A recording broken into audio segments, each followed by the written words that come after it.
Assalamu alaikum wa rahmatullahi wa barakatuh. Hello everyone and welcome to our today's lesson. Inshallah, today we are going to cover the following, which is Unit 5, Lesson 11, page 78. Let's go over the unit, which is 5, Express Yourself. As you see here, guys, we have form meaning function, which is 11. Inshallah, we are going to cover different topics in this lesson, which is future, going to, and will. And then we'll go over the will versus be going to, and then we'll go over future progressive, and of course we'll have other topics. As you see here, we have this part, which is actually our today's lesson. And of course here is the beginning, okay? So future with will or be going to. Let us first talk a little bit about the function here, which is will and be going to. Of course, whenever we use will and be going to, we have to think that we are going to predict something, and we are talking about something in the future. So it's a matter of prediction, okay? And this is very important in future function or future structure. Of course, as you see here, we have the definition of this part, which is we use will or be going to make predictions about the future. When we say predictions, we mean that we want to do something that actually will happen in the future. So this is the meaning of predictions. Of course, we can use this tense, or we can use this structure through questions and answers, and of course we can use it through statements. Let's go over first over the questions. As you see here, we use the verb, which is will, and of course it's the most important verb in this tense, which is future. Of course, here we use it as a question. Of course, we begin with the verb, which is will, and then we have a verb, which is speak. So will people speak Arabic? As you see here, we have a verb, a main verb, and of course, it's in space form. Okay, so this is very important to know that when we use the future tense, which is will or going to, we have to make the verb in its base form. So this is very important. And of course, we have another question, which is, are we going to learn Chinese at school? As you see here, guys, we focused on going to, of course, it's preceded by be. When we say be, I would like to remind you with the group be, which is very important group of verbs in English. We have am, is, and are. So all these three verbs are very important, and of course, we use them with the future going to. So it's very important to know this. So as you see here, are we going to learn Chinese at school?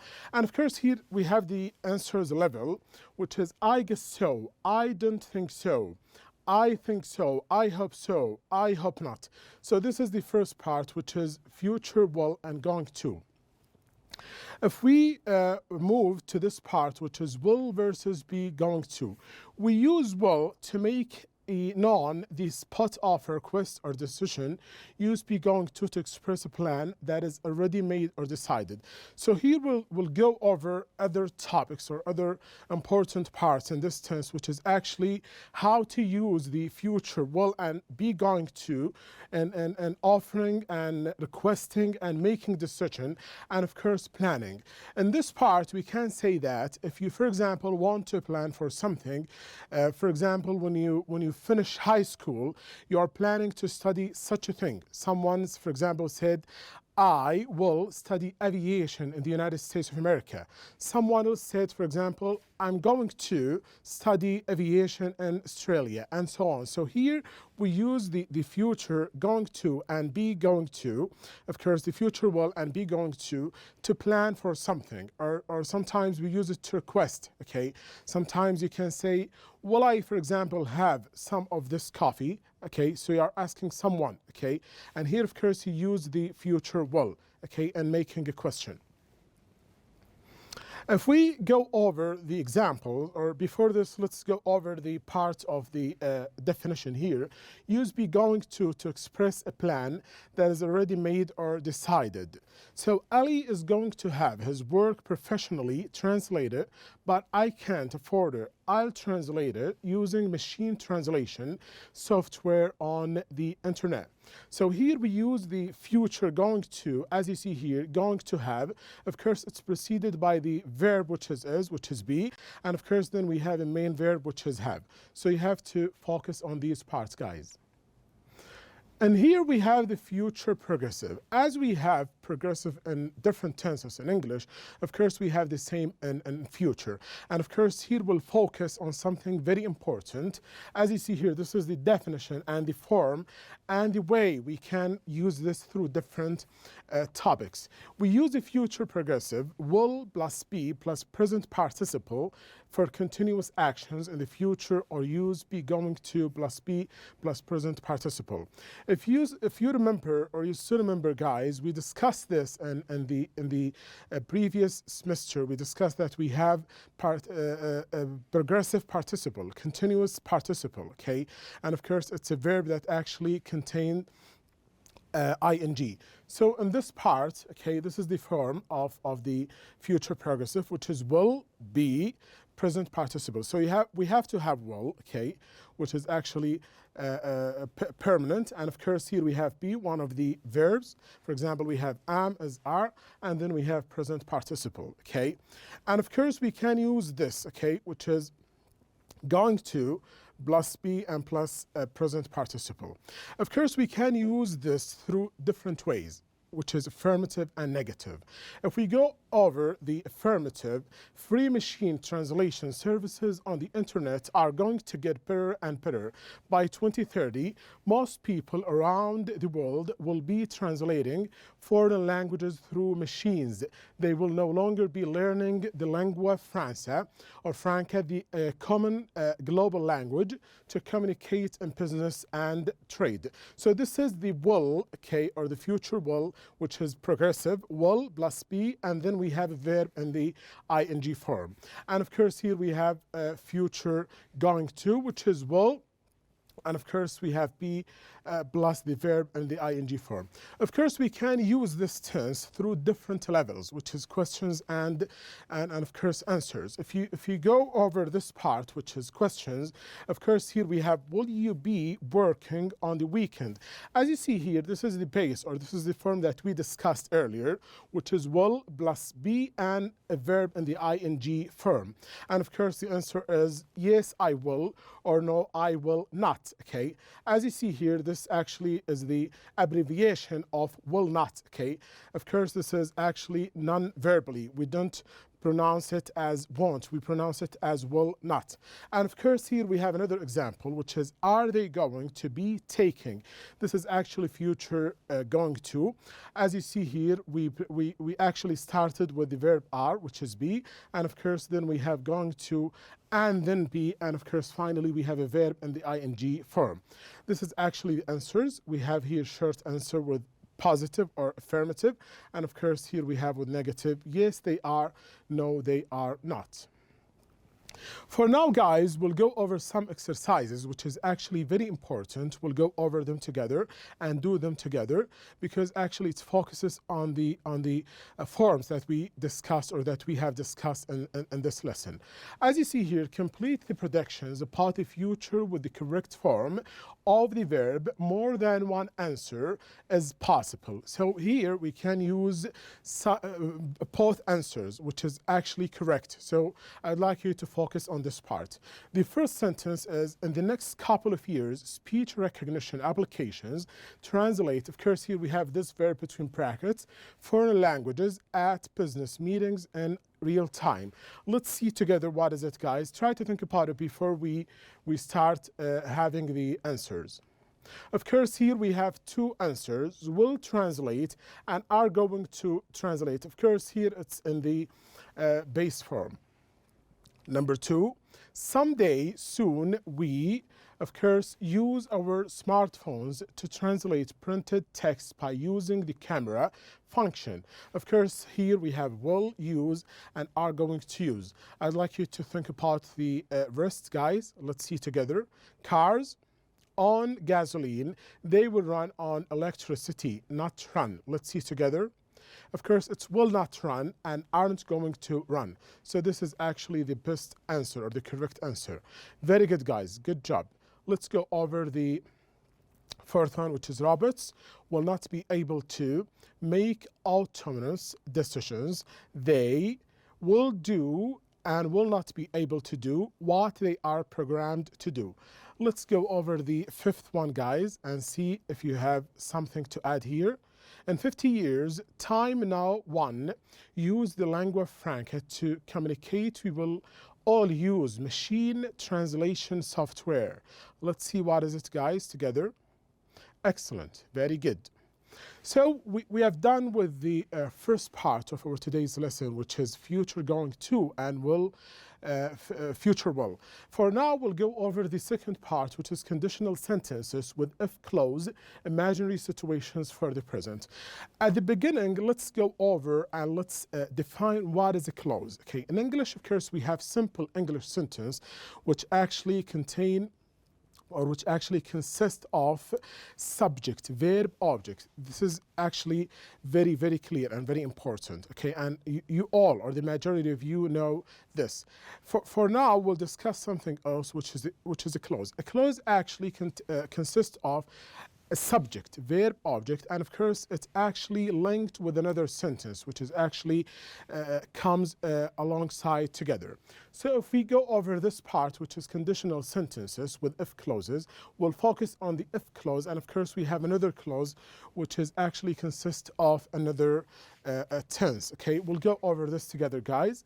We use conditional sentences to talk about imaginary or hypothetical situations in the present. We use the simple past and the if clause. So I'd like you to focus on this part. So here we have two clauses. One is the if clause and the other one is the main clause, which is the conditional sentences. Of course, at the first part or at the first clause, we'll talk about imaginary or hypothetical situations.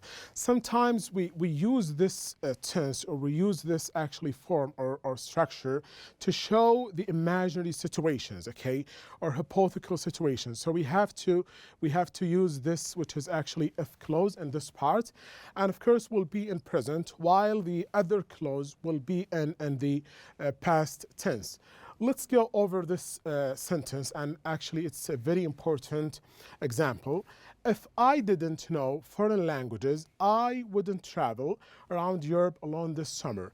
Of course, if we think about the if clause, of course here we have didn't, okay, which is in the past simple. While if we go here, we have wouldn't travel, which is in the simple present. But I do know foreign languages, so I'm going to travel around Europe alone.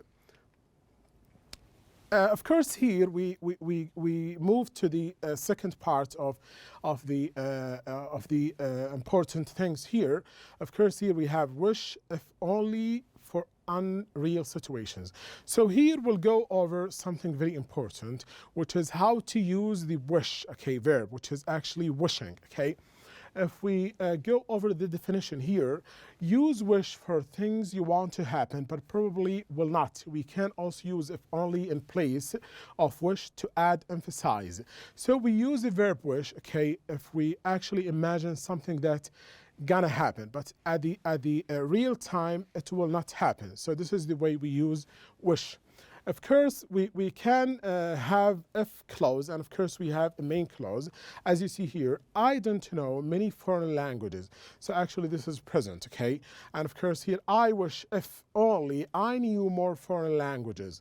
In the future, my parents will not let me go on vacation with my friends. I wish if only my parents would let me go. Here we have a note which is very important. Was is usually used in informal spoken English with I wish I was on vacation. So this is very important.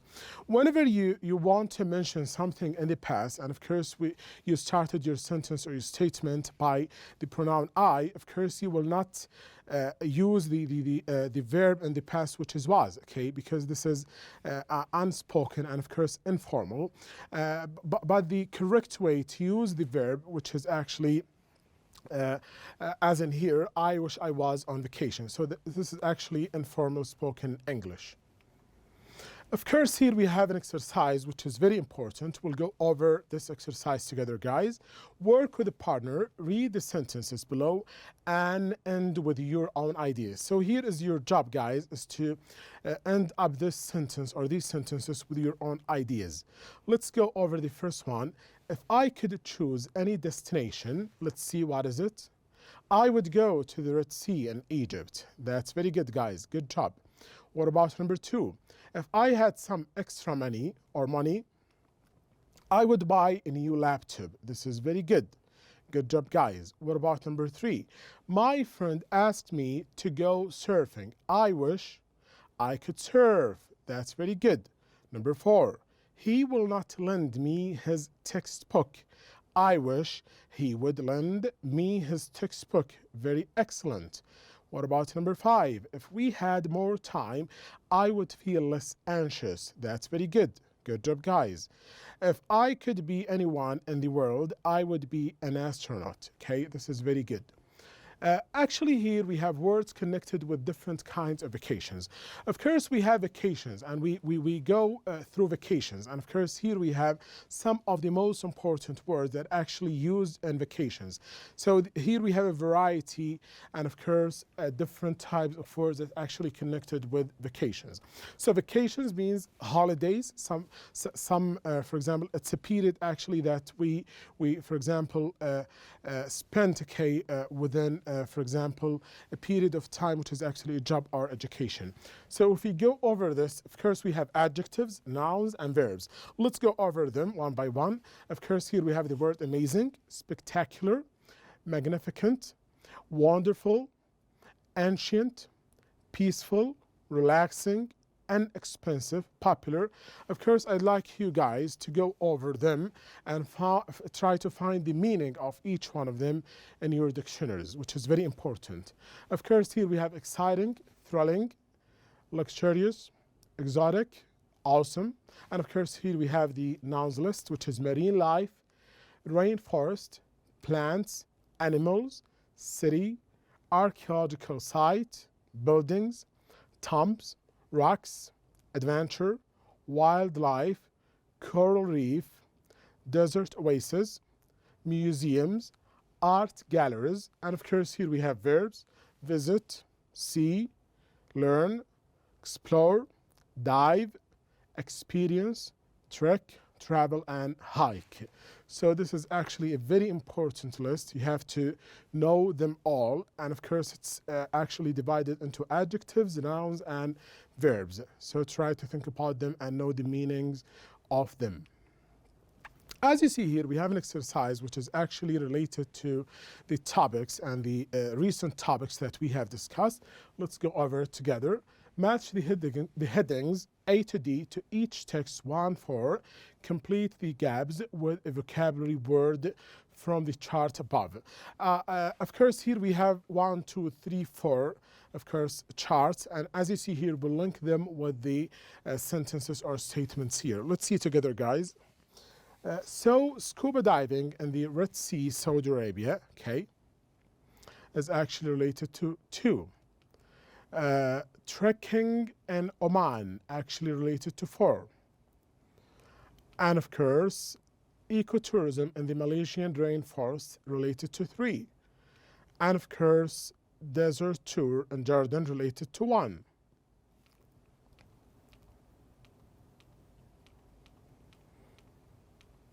So if we read part of them, visit the spectacular ancient city of Petra, okay, you are going to explore this magnificent archaeological site and see the wonderful buildings and tombs carved out in the rock.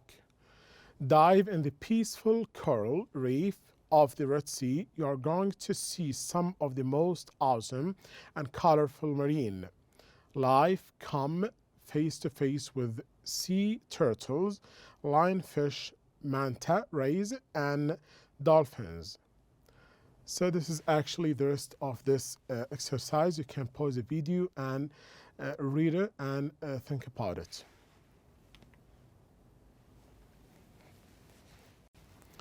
Okay, guys, that's all for today. Thank you very much.